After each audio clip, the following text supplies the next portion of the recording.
Carlton opened his eyes, disoriented, his head stuffed tight with a massive, pulsing ache. He was half sitting, stiffly propped against a wall, and he found he couldn't move his arms. His body was covered in little random places of sharp pain and tingling numbness. He tried to shift away the discomfort, but he was restrained somehow, and the little moves he could make just made new places hurt. He looked around the room trying to get his bearings. It looked like a storage room. There were boxes along the walls, and discarded cans of paint and other cleaning supplies littered the floor, but there was more. There were piles of furry fabric everywhere. Carlton peered at them sleepily. He felt muzzy, like if he closed his eyes he could just fall back asleep so easily. "No!" He shook his head hard, trying to clear it, and yelped. "Oh no," he groaned, as the throbbing in his head demanded attention and his stomach flipped. He clenched his jaw and closed his eyes, waiting for the pounding and nausea to recede. Eventually they did, fading back to something almost manageable, and he opened his eyes again, starting over. This time his mind had cleared a little, and he looked down at his body to see his restraints. Oh no. He was wedged inside the heavy, barrel-shaped torso of a mascot costume, the headless top half of some kind of animal. His arms were trapped inside the torso section, pinned to his sides in an unnatural position by some sort of framework. The arms of the costume hung limp and empty from the sides. His legs stuck out incongruously from the bottom, looking small and thin in contrast. He could feel other things inside the mascot's torso, pieces of metal that pressed against his back and poked into him. He could feel raw patches on his skin, and he couldn't tell if the thing he felt trickling down his back was sweat or blood. Something was pressing into the sides of his neck. When he turned his head, whatever it was dug into his skin. The costume's fur was dirty and matted, a faded color that might have once been a bright blue, but now only a bluish approximation of beige. He could see a head of the same color a few feet away, sitting on a cardboard box, and with a flicker of curiosity he looked at it, but he couldn't tell what it was supposed to be. It looked as if someone was told, "Make an animal," and had done just that, careful not to make it look like any specific type of animal. He looked around the room, comprehension dawning. He knew where he was. The piles of fabric had faces. They were empty costumes, mascots from the restaurant, deflated, collapsed, and staring empty-eyed at him, like they wanted something. He looked around, trying to assess calmly, though his heart was fluttering alarmingly in his chest. The room was small, a single bulb overhead lighting it dimly and flickering ever so slightly, giving the place a disquieting impression of movement. A small metal desk fan, brown with rust, gently oscillated in the corner, but the air it blew was heavy with the stale sweat of costumes left unwashed for a decade. Carlton was too hot. The air felt too thick. He tried to stand, but without his arms he couldn't brace himself, and as he moved he felt another violent wave of nausea and a sudden angry surge of pain in his head. "I wouldn't do that," a raspy voice muttered. Carlton looked around, seeing no one. Then the door opened. It moved slowly, and somewhere beneath his terror, Carlton felt a twinge of impatience. "Who is it? Let me out of this," he said in panicked desperation. The door squealed like an injured animal as it glided open, almost of its own accord, the frame empty. After a moment's pause, a yellow rabbit poked its head around the corner, its ears tilting at a jaunty angle. It was still for a moment, almost posing. Then it came in with a bouncing walk, graceful, and none of the stiff, mechanistic movements of the animatronic animal. It did a small dance step, spun, and took a deep bow. Then it reached up and took off its own head, revealing the man inside the costume. "I guess I shouldn't be surprised," Carlton said, his nerves triggering an automatic wisecrack. "Never trust a rabbit, I say." It didn't make sense, and it wasn't funny, but the words were coming out of his mouth without any input from his brain. He still felt sick, his head still ached, and he had a sudden, visceral clarity. "This is what happened to Michael. You are what happened to Michael." "Don't speak," Dave said. Carlton opened his mouth to answer back. The smart remark died on his tongue when he saw the guard's face. He had seemed somehow faded when they met, depleted and ineffectual. But now, as he stood over Carlton in his absurd-looking rabbit costume, he looked different. His face was the same, technically, his gaunt features and sunken eyes, his skin that seemed to have worn thin, ready to snap from strain. But now there was a mean, undeniable strength in him, a rodentine vitality that Carlton recognized. It had occurred to Carlton years before that there were two types of nasty people. There were the obvious ones, like his sixth-grade English teacher, who yelled and threw erasers, or the kid in fifth grade who picked fights with smaller children after school. That type was easy, their offenses public, brutal, and undeniable. But then there was the other kind of petty tyrant, those who grew spiteful with their small scraps of power, feeling more and more abused by the year, by family who didn't appreciate them, by neighbors who slighted them in imperceptible ways, by a world that left them somehow lacking something essential. Before him stood someone who had spent so much of his life fighting like a cornered rat that he'd taken on the mantle of bitter sadism as an integral part of himself. He would strike out against others and revel in their pain, feeling righteously like the world owed him his cruel pleasures. The guard's face, with its malevolent delight in Carlton's pain and fear, was one of the most terrifying things he'd ever seen. He opened and closed his mouth, then, valiantly, found his voice. "What kind of a name for a serial killer is Dave?" he said. It came out as a trembling croak, lacking even the echo of bravado. Dave didn't seem to hear him. "I told you not to move, Carlton," he said calmly. He set the rabbit's head down on a plastic crate and began fiddling with the fastenings at the back of his neck. "It's not an order. It's a friendly warning. Do you know what I've put you in?" "Your girlfriend," Carlton said, and Dave made a thin curve of a smile. "You're amusing," he said with distaste. "But no, you're not wearing a costume, Carlton. Not precisely. You see, these suits were designed for two purposes. To be worn by men like me," he gestured fluidly toward himself with something that might have been pride, "and to be used to work as working animatronics like the one you see on stage. Do you understand?" Carlton nodded, or began to, but Dave's raised eyebrows stopped him. "I said don't move," he said. The neck of his costume came open, and he began to undo a second fastening at his back as he talked. "You see, all the animatronic parts in that suit are still in it. They're simply held back by spring locks, like this." Dave went to a pile of costumes and selected one, bringing the fuzzy green torso, headless, over to Carlton. He held out the costume, waggling two twisted pieces of metal that were attached to the side of the neck. "These are spring locks," he said, bringing the piece of metal so close to Carlton's face he almost couldn't focus his eyes on it. "Watch." He did something, touched some piece of the lock so imperceptibly that Carlton couldn't see what he'd done, and it snapped shut like the sound of a backfiring car. Carlton stiffened, suddenly taking the order not to move deathly seriously. "It's a very old costume, one of the first ones Henry made. You can trip these spring locks very, very easily if you don't know what you're doing," Dave went on. "It takes almost no movement at all." "Henry?" Carlton said, trying to focus on what he was being told. He could still hear the snap as if it had lodged in his head like a song that kept repeating. "I'm gonna die," he thought for the first time since waking. "This man will kill me. I'll die, and then what? Will anyone even know?" He said his jaw and met Dave's eyes. "Who's Henry?" "Henry," Dave repeated. "Your friend Charlie's father." He looked surprised. "Did you not know that he made this place?"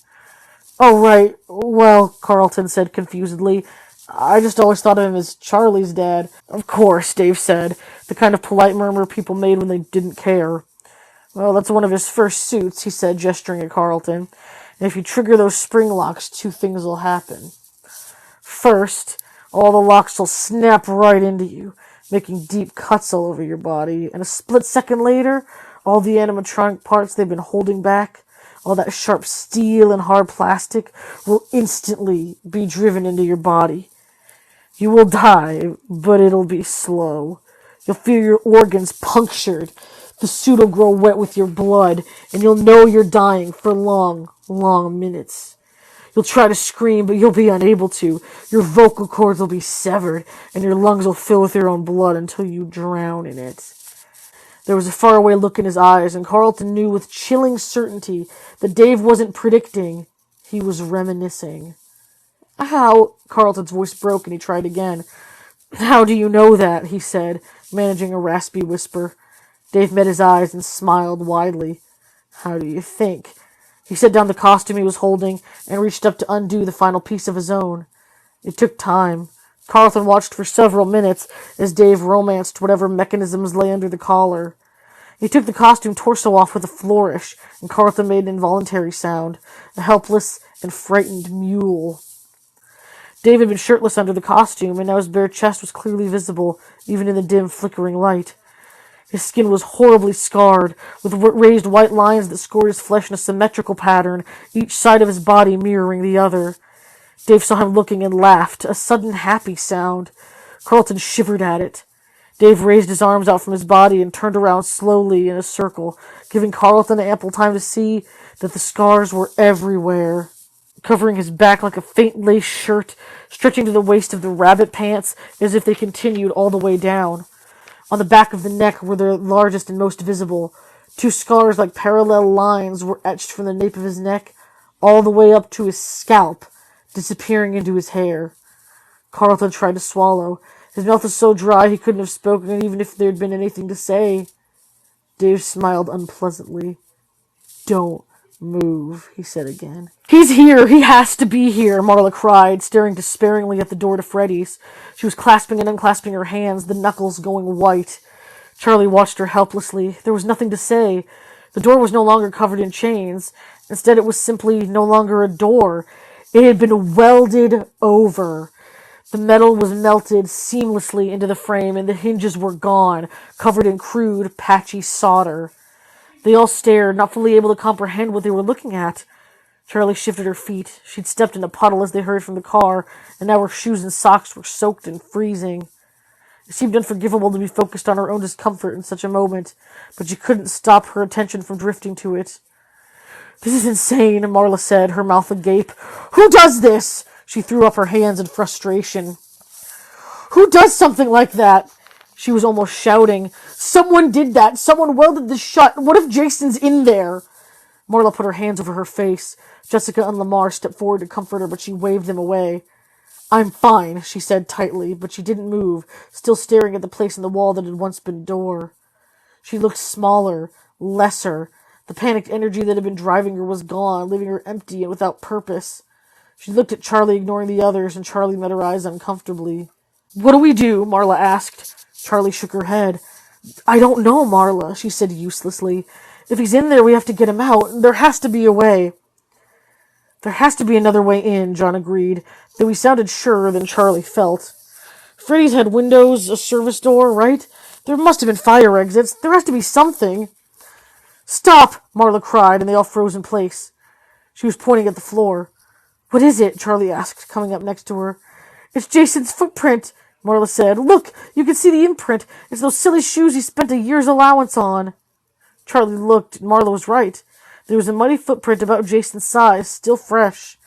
Marla's face was alive again, fiery and determined. "He must have been here," Marla said. "Look, you can see the tracks turn and leave again. The door must have been already welded when he got here.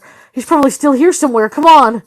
Jason's tracks were heading farther down the alley into the darkness, and the group crouched low to the ground, following his trail.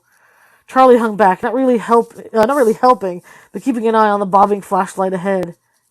There was something she was forgetting, something she should know, something about Freddy's. And noticing that she was apart, John let the others move ahead. "You okay?" he asked in a low voice. And Charlie shook her head. "I'm fine," she said. "Go ahead." He waited for her to say more, but she was staring ahead into the dark. "Another way in." "Found it!" Jessica's voice pierced the dark, and Charlie came back to herself and jogged to catch up to the others. Lamar had the flashlight again, and he was aiming it at an air vent close to the ground. The vent was cold and rusty, and its covering lay flat on the ground amid scattered footprints and clumps of mud. "Jason, what are you doing?" Marla gasped and knelt beside the vent. "What are you thinking?" There was an edge to her voice, something teetering between panic and relief. "We have to go find him," she said. Charlie watched, dubious, but said nothing. It was John who spoke up. "It's too small," he said. "I don't think any of us will fit." Marla looked down, then around at the others, one by one, calculating. "Jessica," she said decisively. "Come on." "What?" Jessica looked to the side as if there might be another of her. "I don't think I'll fit, Marla." "You're the skinniest," Marla said shortly. "Just try, okay?" Jessica nodded and went to the vent, kneeling in the muddy concrete that was the alley's floor.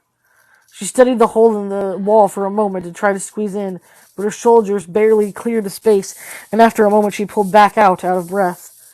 "Marla, I can't fit. I'm sorry," she said. "You can fit," Marla said. "Please, Jessica." Jessica looked back at the others, and when Charlie saw her face, it was almost white, harshly expressionless. She's claustrophobic, Charlie thought. But before she could speak, Jessica was back at the air vent, twisting herself, trying again to fit. "Please," Marla said again, and Jessica shot back out as if something had bitten her. "I can't, Marla," she said, her breathing shallow and fast as if she'd been running, full out. "I don't fit." "There has to be another way in," Charlie stepped in, reaching her arm between Marla and Jessica as though breaking up a fight. Charlie closed her eyes, trying again to remember. She pictured the restaurant, trying to see it not as they had the last few days, but as it had been years before. The lights were bright, it was full of people. "It used to get hot and stuffy," she said. "In summer it smelled like pizza and old French fry grease and sweaty kids, and my dad would say, 'That's it!' He would say, 'Whose brilliant idea was it to put a skylight in a closet?'" She finished triumphantly, relieved. She could picture the little supply room with the open roof. She and Sammy would sneak away and sit in there for a few minutes, enjoying the small stream of fresh air that filtered down from outside. "So that's it! Let's get to the roof," John said, breaking Charlie's drift into memory. "What roof?" Marla said, studying the top of the closed hall. She was no longer in a full-blown panic, reassured by evidence that Jason was still alive, but her anxiety was still palpable. Her glance darted constantly around the little group, as if her little brother might suddenly appear from the shadows. "It's been covered over like something else," Lamar chimed in. "Or like everything else." "Maybe not," Charlie said. "The roof of the mall is pretty high, but I bet there's a crawl space at least."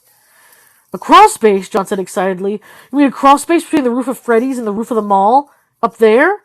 He stared up into the darkness for a moment. "A crawl space," he repeated, his voice a little meeker. Charlie was busy studying the ceiling of the corridor, measuring it in her head against what they'd seen of the outside of the building. It was different, she was sure of it. "This isn't the roof of the mall. It's not high enough," she said, feeling a sparking of encouragement. She set off briskly, she followed briskly down the hall, not waiting for the others. They followed, trailing behind her, and the space above her suddenly became illuminated as Lamar caught up and cast the beam of the flashlight upward. Charlie was going back and forth, looking from wall to ceiling and back again, while trying to picture the space outside. "The ceiling of this hall is probably level with the roof of Freddy's," Jessica's voice came from behind Charlie, who startled briefly. She'd been so intent on her pursuit that she'd lost track of her friends. "We have to get up there," Charlie said, turning back to the group expectantly. They looked blankly at her for a second. Then Lamar's arm moved reflexively like he was about to raise his hand. He caught himself and cleared his throat and said, "I hate to point out the obvious, but," Lamar said, gesturing. About 10 feet ahead of them, a maintenance ladder rested against the old brick. Charlie grinned and hurried to the ladder, waiting for John to follow. They grabbed it together. It was heavy, metal, and covered with spatters of paint, but it was manageable to carry. When Charlie had a firm grip on one side of the ladder, she turned her face back to the ceiling, searching. "There's probably a hole or a hatch or something," she said. "A hole or hatch or something," John echoed, with a half smile as he lifted the other end of the ladder. "Do you have a better idea? Now come on!" She jerked the ladder forward, so hard John stumbled and almost fell. They moved slowly, with only one flashlight. They couldn't see where they were going, and they had to examine the walls at the same time, so every few yards they stopped for Lamar to run the light back and forth across the place where the brick wall now met the dripping ceiling and the makeshift hallway. Though it slowed them down, Charlie was grateful for the brakes. The ladder, industrial metal, was heavy. She could have asked the others to switch off, but it felt essential that she be part of the physical process. She wanted to help. Marla's agitation was growing as they went, and after a few rounds of move and scan, she started calling Jason's name softly. "Jason! Jason, can you hear me?" "He's inside," John said shortly. "He can't hear you." His voice was strained with the weight of the ladder. He had the wider end, and he sounded almost snappish. Marla glared at him. "You don't know that." "Marla, stop it," Jessica said. "We're doing everything we can." Marla didn't answer. A few minutes later, they came to the end of the alleyway. "So now what?" John said. "I don't know," Charlie said, puzzled. "I was positive that we would find something." "Is that the way life usually works for you?" John teased, raising an eyebrow at her. Lamar had let out a triumphant cry. "Found it!" Marla took off toward him at a run, and Jessica followed, a little more cautiously behind, wary of obstacles in the dark. Charlie gave John a wink and picked up the ladder again. He hurried to lift his side, and they lugged it back the way they came. When Charlie and John caught up to the rest of the group, all three were looking up at the ceiling. Charlie mimicked their posture. Sure enough, there was a square trap door, big enough for an adult to pass through, its edges barely visible in the darkness. Without speaking, they set up the ladder. It was perhaps 10 feet high and rose close enough to the ceiling to access the door easily. Marla climbed up first as Lamar steadied the ladder on one side, Jessica on the other. John and Charlie watched as Marla ascended. "So the trap door there," John pointed up at it. "The trap door of the hallway is right next to Freddy's. That'll get us onto the roof of Freddy's, which is under the roof of the mall, in a crawl space. And on Freddy's roof there's a skylight, which we'll find while crawling through the crawl space." He drew an invisible diagram in the air with his finger as he spoke, and his tone was edged with skepticism. Charlie didn't respond. Marla's footsteps on the ladder sounded through the hall, heavy, tinny thuds that echoed unsteadily all around them.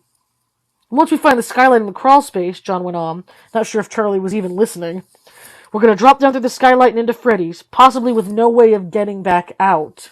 At the top of the ladder, Marla fiddled with something on the ceiling that the others couldn't see, making little mutters of frustration.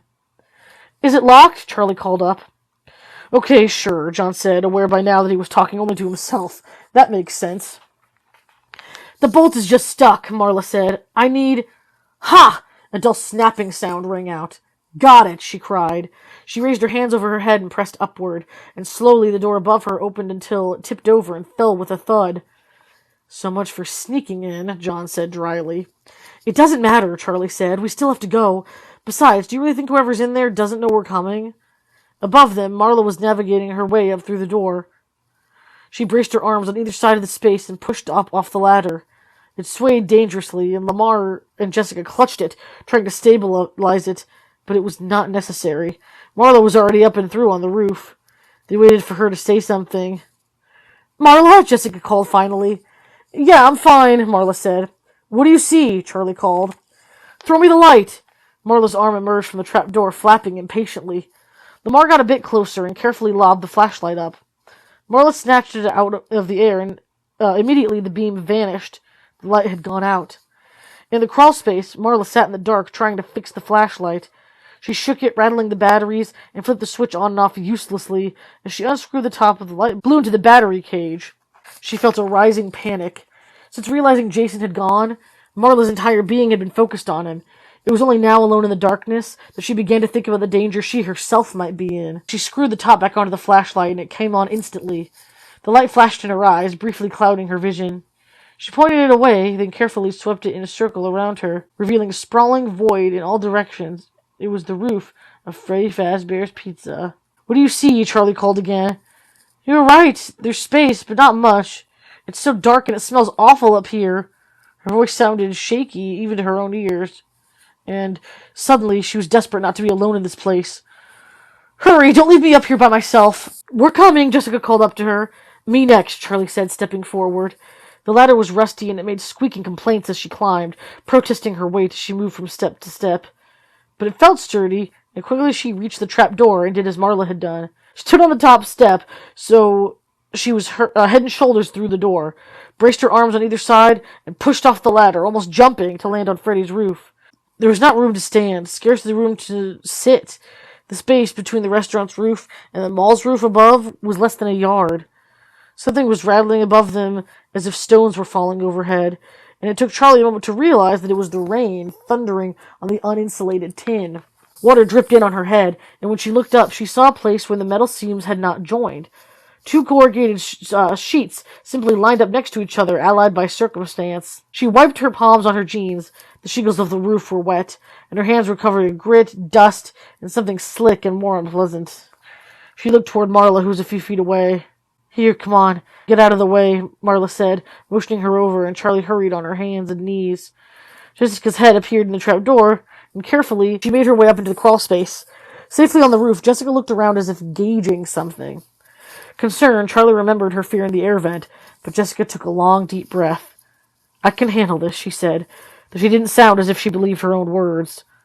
A moment later, Lamar was next to them. He quickly reclaimed the flashlight and aimed it back toward the trap door. After a moment, John scrambled up in the crawl space, and something banged loudly beneath them, the sound repeating. Everyone but John startled at the sound. "Sorry," he said. "That was the ladder." "Charlie, which way?" Marla said. Oh, Charlie closed her eyes again, retracing her steps, as she had while she'd searched for a way. Straight across, I think, she said. As long as we get to the far side, we'll find it.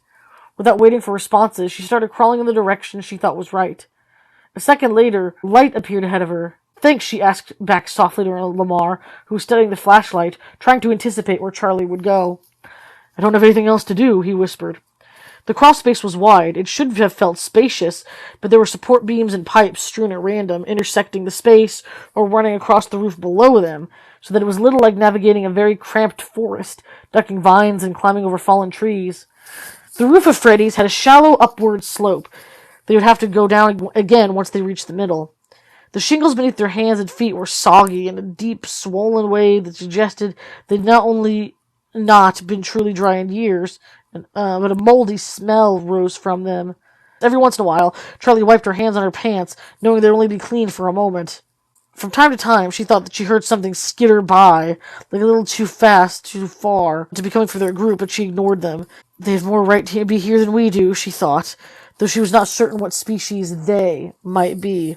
The roof above them followed a bizarre pattern, sloping up and down, without regard to the roof beneath, so that at one point it opened 4 feet above their heads, then at another plunged downward so close that it grazed their backs, forcing them to duck their heads and wriggle awkwardly through.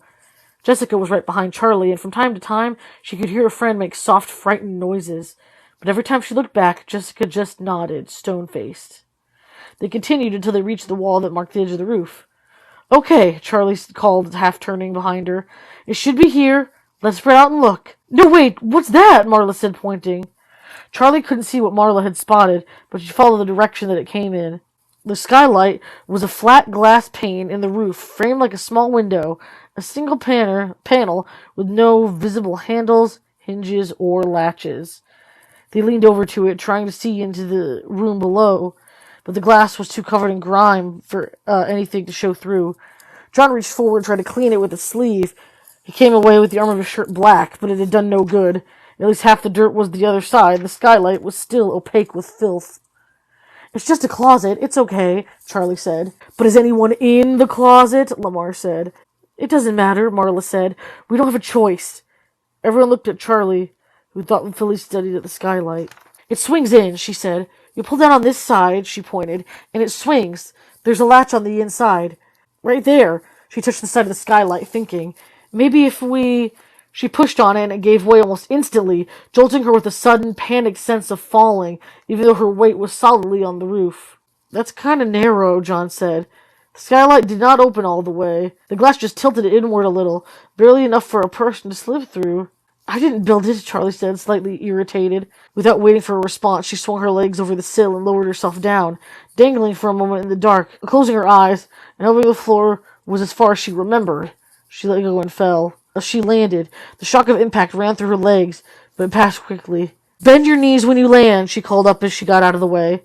Marla dropped in, and Charlie went to the door, trying to find a light switch. Her fingers stumbled across the switch, and she flipped it up. The old fluorescence clicked and buzzed, and then slowly a dim and unreliable glow filled the space. All right, she whispered with a thrill of excitement. She turned around, and as something brushed her face, she had a fleeting impression of big plastic eyes and broken yellow teeth. She screamed and leaped back, clutching for balance at the shelves that swayed as she grabbed them. The head she touched, an uncovered wire frame from a costume with nothing but eyes and teeth to decorate it. Her heart still pounding, Charlie brushed at herself roughly, as if she were covered in spider webs, her legs unsteady as she moved back and forth with agitation. The head rolled across the floor, then came to rest at her feet, looking up at her with its cheerful, sinister smile. Charlie jerked back from the ghastly grin, and something grabbed her from behind. She tried to yank free, but she was stuck. A pair of metal arms wrapped around her. The bodiless limbs clung to her shirt, their hinges biting into the cloth, and as she tried to wrest herself away, her hair was caught too, tangling her deeper into the wire until she felt like she'd be consumed. Charlie screamed again, and the arms reached out farther, seeming to grow as she struggled against them. She fought back with all her strength, fueled by terror and a base, frantic fury that this thing would hurt her. "Charlie, stop!" Marla cried. "Charlie!"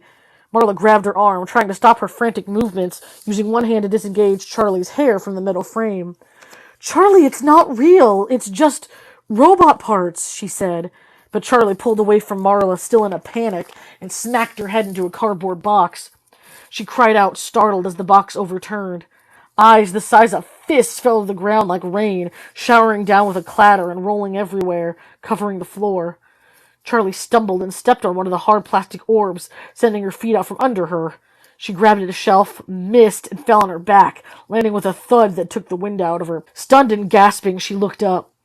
There were eyes everywhere, not just on the floor, but in the walls. They looked out at her from the dark, deep-socketed, shadowed eyes peering down from the shelves all around her. She stared, unable to look away. "Charlie, come on." Marla was there, kneeling anxiously over her. She grabbed Charlie's arm again and pulled until Charlie was upright. Charlie still didn't have her breath back, and as she inhaled thinly, she began to cry. Marla hugged her tightly, and Charlie let her. It's okay," Marla whispered as Charlie tried to calm herself, looking around the storeroom for distraction. "It's not real," she told herself. They were in a storeroom, just a closet, and these were all spare parts. The air was thick with dust, and it tickled at her nose and throat as it poured off the shelves restlessly. The rest of the group dropped through the skylight one by one. John came last, landing in the middle of the room with a thump. Jessica sneezed. "You okay?" John said as soon as he saw Charlie.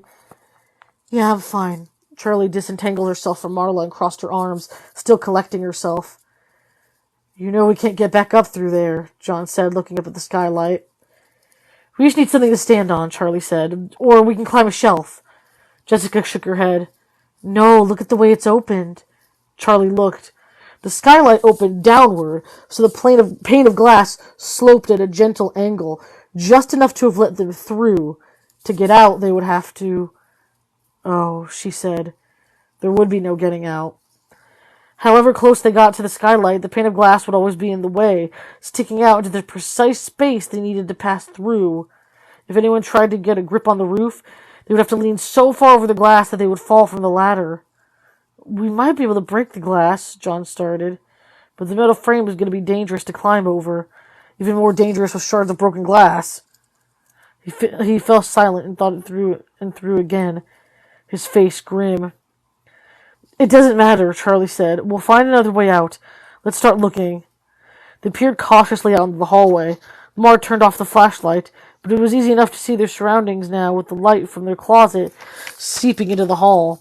"At least nothing is dripping from the ceiling," Charlie thought, wiping her hands on her pants again. The floor was black and white tile, as glossy as if it had just been polished. There were children's drawings on the walls, running with air from the open skylight. Charlie remained motionless, more than aware of how much noise she'd just made. "Does it know we're here?" she wondered, realizing as she did that by it she meant the building itself. It felt as if Freddy's was conscious of their presence, as if it reacted to them like a living, breathing thing. She reached out to brush her fingers against the wall, tracing lightly as she was petting it. She wondered what Freddy's would do. They wound around one corner, then another, then stopped at the entrance to Pirate's Cove, hanging back from the doorway. Pirate's Cove, I have my bearings again. Charlie gazed at the little stage, no longer lit, and the curtain that hid its sole performer. A few small lights flickered on the sides of the stage, and then came on, illuminating the space with a pale gray glow. Charlie looked around and saw Lamar standing in the doorway with his hand on a switch. "We don't have a choice," he said defensively, gesturing to the flashlight. Its light was failing. Charlie nodded resignedly, and Lamar switched off the dying flashlight. "I want to take a look in this control room," Marla said, pointing to the small door nearby. "Lamar, come with me. The rest of you try the other one. If we each take one set of cameras, we can see the whole restaurant. If Jason's in this place, we'll see him." "I don't think we should split up," Charlie said. "Wait," said Lamar. He passed John the dead light, freeing his hands. From his pocket, he produced 2 walkie-talkies. They were large, black, boxy things Charlie had only seen attached to police officers' belts. "Where'd you get those?" she asked. Lamar smiled mysteriously. "I'm afraid I can't tell you that," he said. "He stole them from Carlton's house," Jessica stated plainly, taking one from his hand and examining it. "No, they were in the garage. Mrs. Burke told me where to find them. They work. I tested them." Mrs. Burke knew we would come here, Charlie thought. Marla just nodded, but maybe she'd already known, or maybe nothing could surprise her anymore. "Come on," Marla said, and walked between the tables in front of Pirate's Cove, careful not to disturb anything. Lamar leaned over Jessica to show her how to use the walkie-talkie. "It's this button," she said, indicating it, and then and then he took off after Marla. After a startled moment, the rest of them followed. Something clutched in Charlie's stomach, the reality that both Jason and Carlton might truly be in danger seizing her. It was not that she'd forgotten, but while they were outside trying to solve puzzles, it was possible to gain some distance from what was happening. She watched Marla stalking toward the control room with oblique authority. Marla crouched at the small door wall before turning to Charlie. "Go," she said, nodding toward the hall that led to the main dining area. They went, Charlie taking the lead as they crept down the hall, heading for the main stage. Marla looked at Lamar, who nodded. She grasped the doorknob, clenched her teeth, and forced the door open all in one motion. "Marla!" Marla jumped, barely suppressing a scream. Jason was huddled in the space beneath the monitors, his eyes wide and terrified, staring at the door like a frightened mouse. "Jason!" Marla crawled into the control room and swooped him into her arms. Jason hugged her back, for once grateful, even desperate for her intense affection. She held on tight, crushing him to her until he began to worry that he might, in fact, be crushed. From outside Marla's consuming embrace, Jason heard brief static. He looked over Marla's shoulder to see Lamar studying the walkie-talkie, preparing to speak into it. "Jessica, we found him. He's okay." More static and words Jason didn't quite catch came from the radio. The first wave of relief had worn off, and his ribs were starting to hurt. "Marla?" He tapped on her shoulder, first gently, then harder. "Marla!" She let him go, but took hold of his shoulders for a moment, peering into his eyes as if to be sure it was really him, that he had not somehow been replaced or irrevocably damaged. "Marla, cool it," he said as casually as he could, managing to keep his voice from shaking. Marla let go of his shoulders, giving him a playful shove, and began to scold him as she pulled him the rest of the way out from under the control panel. "Jason, how could you—" Marla was interrupted as Lamar descended the rest of the way into the small room. "Through the vent? Really?" Lamar laughed. "You could have been killed crawling through the air duct like that," Marla added, grasping his shoulders. Jason fought free, flailing his arms till she let him go. "Okay," he exclaimed. "Everybody missed me. Good. Glad to know I'm important." "You are important," Marla said fiercely, and Jason rolled his eyes theatrically. The little room lit up as Lamar flipped a switch, bringing the screens to life. Marla looked at Jason thoughtfully, then turned her attention to the security cameras. "Okay, let's see what we can see." Lamar looked from screen to screen. The top middle screen showed the main dining room and the stage, and as they watched, Charlie, Jessica, and John appeared, crossing the room in a V formation, Charlie at the front. "Look," Marla said suddenly, pointing to the screen in the lower right. "Look!" The night guard was there. Though they couldn't make out his face, his baggy uniform and sagging shoulders told them it was the same man. He was in the hall near the restaurant's entrance, walking past the party rooms and the arcade with a slow, purposeful gait. "Lamar warned them," Marla ordered urgently. Lamar spoke into the walkie-talkie. "Jessica, the guard's somewhere around there. Hide!" There was no response from the radio, but on screen the group of three froze. Then as one, they made for the control room under the stage, squeezing in and closing themselves in just as the guard appeared in the doorway. Voices. People moving around. Carlton didn't allow himself to sigh in relief. A rescue wouldn't do him any good if he got his insides punctured by 100 tiny robot parts first. Instead, he continued with what he'd been doing, inching his way across the floor and into the view of the security camera that perched near the ceiling just above the door. Every movement was so scarce, it felt like nothing, but he'd been doing this for over an hour, and he was almost there. He kept his breathing steady, using his trapped hands to lift his body a tiny bit, move to the side, and let himself down again, just a little further to the right. His fingers were cramping, and his head still ached, but he kept going, relentless. Although he was still afraid, still painfully aware of how easily he could trigger his own death, at some point, the fear had dulled. Perhaps maybe he'd just become accustomed to it. Panic could not last forever. Eventually the adrenaline had run out. Now, at least, the need for slow, precise movement took precedence over everything else. It was all there was. Carlton made one final movement and stopped, closing his eyes for a moment. He had made it. Can't stop now. The others were here. It had to be them, and if they were looking for him, they'd check the cameras. He stared up into the lens, willing himself to be seen. He couldn't wave or jump up and down. He tried rocking back and forth a little, but no matter how stiffly he held himself, he felt the press of the spring locks ready to give. He bit his lip in frustration. "Just see me," he whispered to no one. But all at once he felt as if he'd been heard, felt an inexplicable sense of someone else's presence in the room. His heart began to race again, The adrenaline had given out, finding its second wind. Carefully, slowly, he looked around until something caught his eye. It was only one of the costumes, slumped empty in the shadows, half hidden in the corner of the room. It was motionless, but its face was pointed directly at him, staring. As Carlton looked back, he realized that deep within the recesses of the costume's eye sockets were two tiny glints of light. He felt little muscles twitch, a strange shudder running through his body, not quite enough to get him killed. He didn't look away. As Carlton held the creature's gaze, he felt himself begin to calm. His heart's pounding eased, and his breath grew even. It was as though suddenly he was safe. Though he knew the suit he was wearing was still only one flinch, one startled jump from killing him. Carlton kept looking at those two pinpoints of light, and as he did, he heard a voice. In a gasping instant, all the air was sucked out of his lungs. As the voice spoke, the voice he would have known anywhere, that voice he would have given anything to hear again. Carlton began to weep, using all the will in his body to keep from shaking. The eyes in the dark were intent on his face as the voice went on, speaking secrets to Carlton in the ringing silence, telling him things that he dreaded, things that someone had to hear. Got me running in a circle.